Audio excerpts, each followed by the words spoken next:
Memory doesn't always show things in the right order. She wasn't hiding. That was the first thing I noticed when I kept replaying those fragments in my head. What do you think you're doing?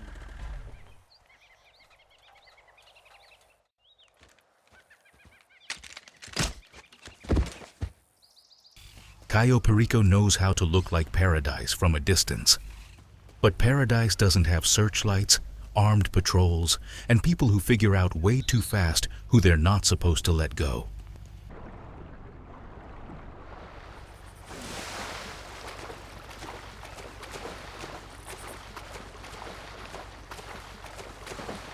The island is a noose that tightens every time she tries to step outside the frame. She keeps looking for a way out in a place where the architects of sin only designed a way in. It happened over and over again. The road, the checkpoint, the gate, someone else's hands. The dead don't always come back to scare the living. Sometimes they just show you the moment they were first treated like they weren't human anymore.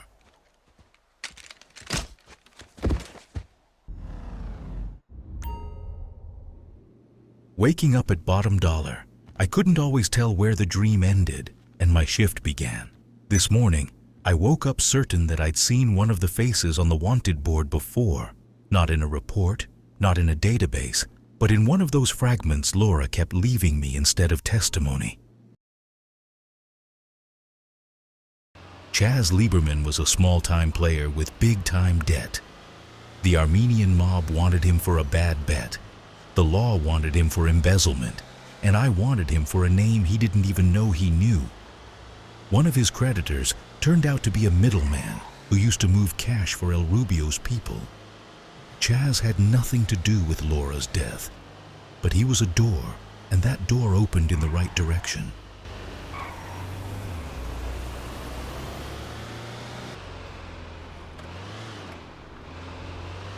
Once you find a tower, just stick the device I gave you on it and let that baby do the rest.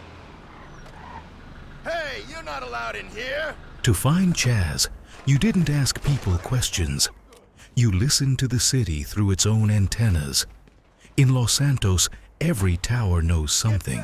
To track down a lowlife like Chaz, you have to sift through tons of digital dirt just to triangulate the truth. In places like this, the truth isn't sitting in a safe or waiting in a file on someone's desk. It hides in the cables. Every junction box in this city is like a nerve cluster. You plug in, and you can hear someone else's fear breathing.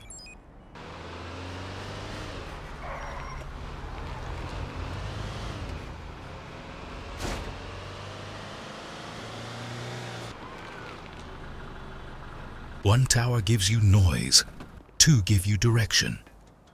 I was gathering those crumbs of data from rooftops like a vulture hunting for a trail in a digital desert. Every death along the way was just another obstruction on the line I had to clear so I could finally hear her voice.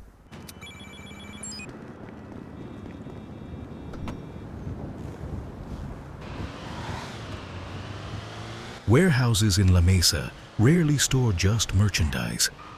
More often, they hold other people's debts, expired promises, and people who realized far too late they had become someone else's bargaining chip. I hope we're not too late. There's always the chance that a few of them beat us here. You gotta find Chaz before they kill him. Or worse. The Armenian mob wasn't holding Chaz because he mattered. They were holding him because even a small man with the right kind of debt can suddenly become the key to a very big room. But I came to remind them that in this city, some people stopped being afraid of dead bodies a long time ago. The truth is rarely kept separate from the dirt. The poker chips in that safe weren't just money. People who can't afford to leave a paper trail use chips like those as currency. I took them, not for the cash, for the message.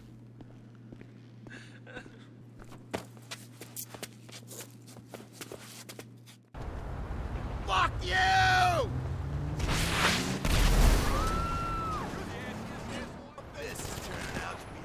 The first van went up so fast, it felt like somebody really didn't want Chaz making it back to bottom dollar alive.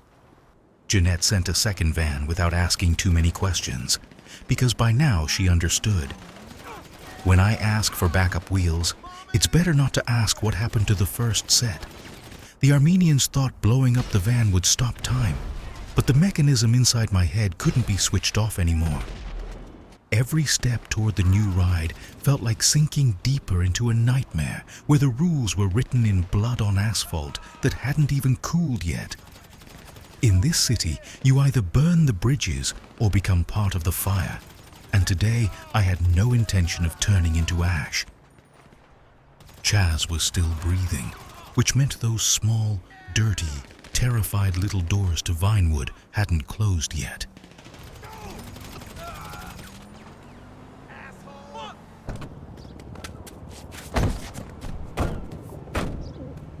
Let me take you out for a night on the town, huh?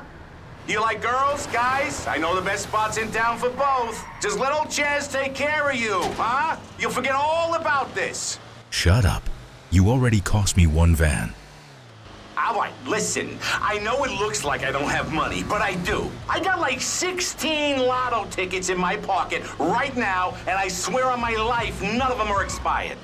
Why would I lie to you? I don't need your money, Chaz. I need your fears. Make yourself comfortable. This is where you tell me everything. You think you're here because of your debts. You're not. Let's start simple, Chaz. You're going to give me the name of the person who gave you those chips, and you're going to try doing it before I run out of patience. Troy Gannon was a punk from Palito Bay who left town to see the world, and the world still regrets not locking the door. He's a cab driver without a route, a traffic accident with a fare, and the kind of guy who always shows up in the wrong place, right on time. Downtown Cab puts up with him because customers either give him 5 stars or can't find their phones afterward. Hi. Let's go, please. Palito Bay raised him loud, reckless, and almost immune to common sense. He looks like the kind of guy Vinewood accidentally let in through the back door, and now can't get rid of. Troy isn't a cab driver in the usual sense. He's a man whose brain is already speeding while everyone else is still buckling up. Thanks. He used to play drums in a band called Sewage Saints until he borrowed their tour van, slapped a taxi sign on the roof, and decided that was a business model. The rest of the band didn't appreciate it. Troy was surprised. He honestly thought he'd upgraded the thing. In Los Santos, he ended up exactly where he belonged, a city where everybody needs a ride somewhere, and it's better not to ask where.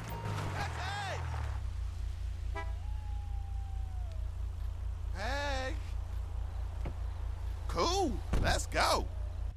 When a customer asks him to go faster, that's customer service, and he's willing to argue with the map, gravity, and basic survival instincts to provide it.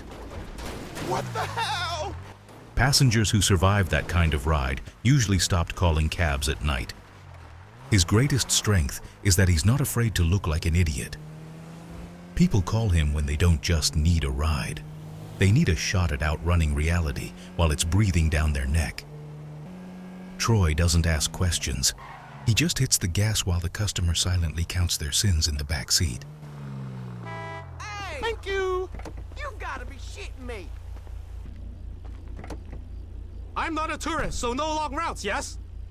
Vinewood loves drivers who don't ask too many questions. But Troy is the only driver who can get you to a private party without an address, an invitation, or any idea who you are. Thank you. Usually when Troy's shift ends, he goes to the one place in this city where people are still willing to put up with him without holding a gun to his head. Motopapi. That's where his people are waiting for him. Ronan and Troy clicked naturally. Both loud, mouthy, trouble-shaped and gifted at surviving ideas normal people wouldn't even say out loud. Behind the bar is Cindy.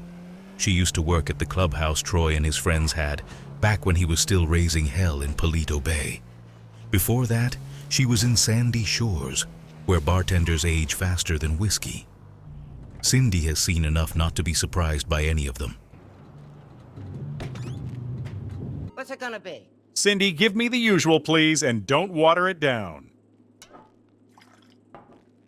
It's wet at least. This place beats Palito or Sandy, doesn't it? Told you. Punks don't leave their own behind.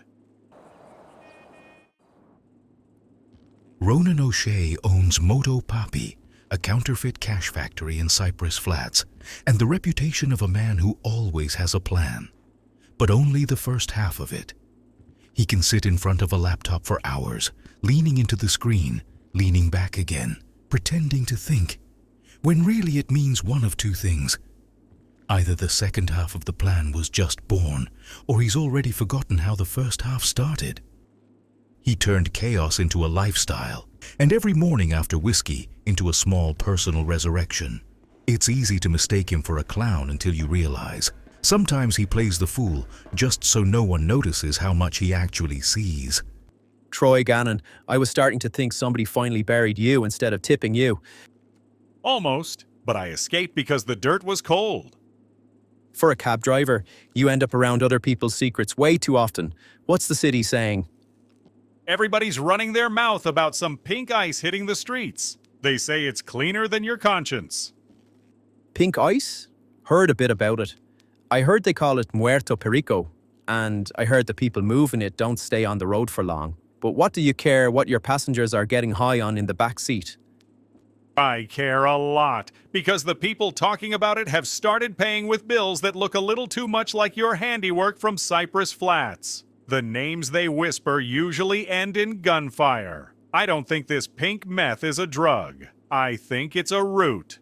And I accidentally became the driver. Ronan understood.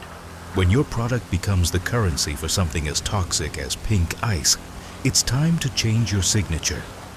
He's going after new paper not because the old stock ran out, but because his counterfeits have become too recognizable in dirty pockets.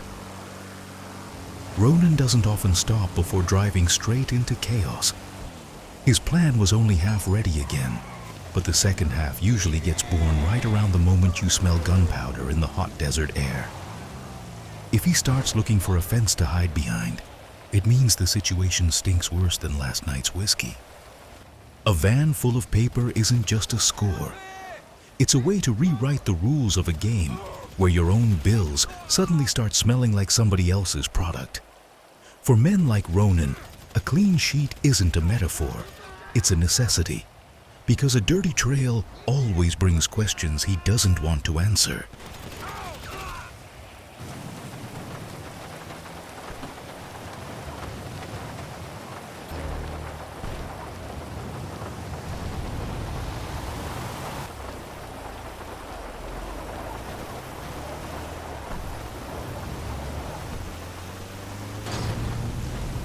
Ronan drives that load of paper like it isn't stolen material, but a ticket out of someone else's game. But clean sheets have never made anyone clean. At his factory in Cypress Flats, paper loses its innocence fast. It comes in clean, leaves sinful, and starts moving through the city better than most people. Ronan knew the craft too well to call it a crime out loud.